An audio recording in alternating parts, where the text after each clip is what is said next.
find in many SME ecosystems in different industries, the interest of one stakeholder is at the trade-off with the other stakeholder, right? Whether it is supplier community or the customer community. So unfortunately, it's never win-win, it's win-lose, right?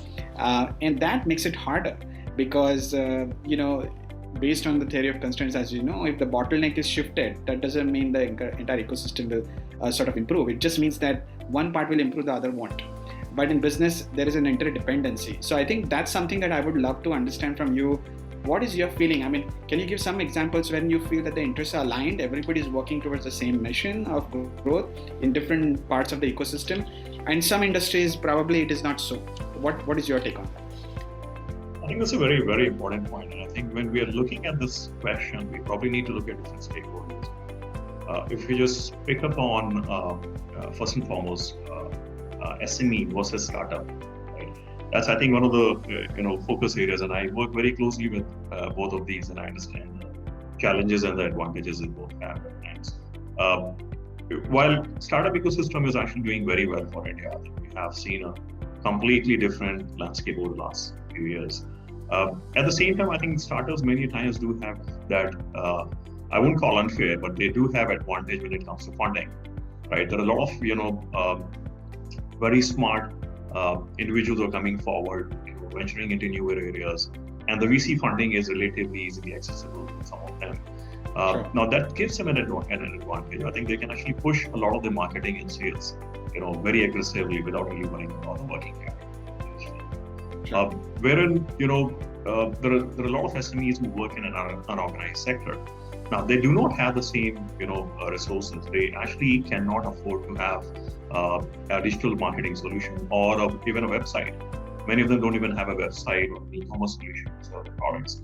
Whereas these newer players are coming in, I wouldn't name, but the quick delivery solutions which have come in, I think they aren't necessarily solving the real, the real problem. What they're trying to do is just facilitate quicker delivery, which may not necessarily be a need as of today, right? Sure. But I think they are much ahead of the game. They are coming in front of the grocery stores, and they're able to, just create a wrapper around grocery stores, or create the cloud, the dark stores, and they're able to, service, and they're valued at a very, very high,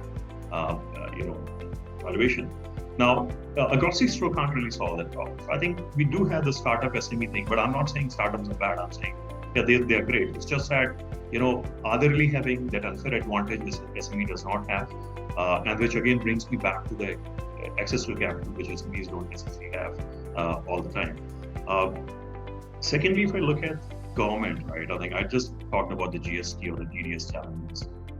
Government has its own targets. They are very happily talking about, 1 lakh crore of, GST collection in a month.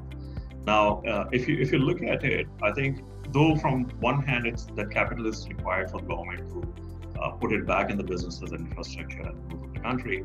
But on the other hand, somewhere it's putting pressure on the businesses to service the government's GST demands before they get paid for their own, requirements. So I think these are conflicting things that I can, think of, and definitely need to be looked at. I think there can be many other factors too, which can surely, enable the SMEs to do better. But another example I can talk about is a lot of the clients. They do say that we work with SMEs for our growth, because SMEs are kind of, supporting them by providing components or small services which they themselves do not want to focus on. But when it comes to the payment cycles, they always are pissed. The SMEs are always pushing it back. They do not want to, put the money on innovation. They want them to just keep servicing at the lowest price. So these challenges, I think, definitely conflicting priorities by different stakeholders, which need to be looked at differently by all of them to make sure there's a mutual growth for all the sectors. Yeah, very true, Sunil. I think that sort of reminds me of several experiences that we have had when we wanted to serve, and we keep on serving these SME communities. I mean, a classic example is look at what is happening in automotive, right? So there is a movement towards EVs, right? EV infrastructure, EV components. So there is rationalization of components that is happening. but nobody's really trying to think about what is needed to convert the existing foundries to the infrastructure that can support the EV car, because most of them will be out of business very soon if they don't convert, right?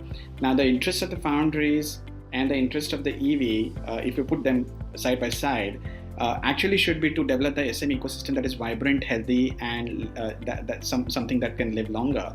But there is a lot of loss of capital when we think about a lot of SMEs dying because of outdated businesses. And on the other hand, there is a lot of businesses which are mushrooming very fast, getting the funding, like you said, because they are the new age, right? But I think the net balance, as far as the SME ecosystem is concerned, could it still be negative or otherwise? I mean, the classic example, you work with startups. I was reading about a lot of the expense ratios of the startups to the revenue. I mean, there are 3:1, there's 7:1, 10:1, and there are multi-billion-dollar valuations, right? I wonder sometimes where is it all going? We obviously have third largest ecosystem in our startups, and in fact, in one of my articles, I've talked about what our startups can learn from SMEs and what can SMEs learn from startups, right? And I think there needs to be a healthy exchange of the ecosystem-wide view amongst the stakeholders to make a win-win situation. I completely agree with you. And the example that you gave of the receivables is a classic one, right? I mean, so much money is locked with large corporates, and SMEs need it, but it's a win-lose because they are not able to fight it, right? The interesting solutions come in receivable finance, even off-balance sheet ones, which are based on the risk of the buyer as opposed to the risk of the supplier, and that could really solve the problem. So we are talking to some of the service providers as well as we speak. But that's an interesting take, and I think this needs to be solved as far as we are concerned, and I'm glad that you concur with it.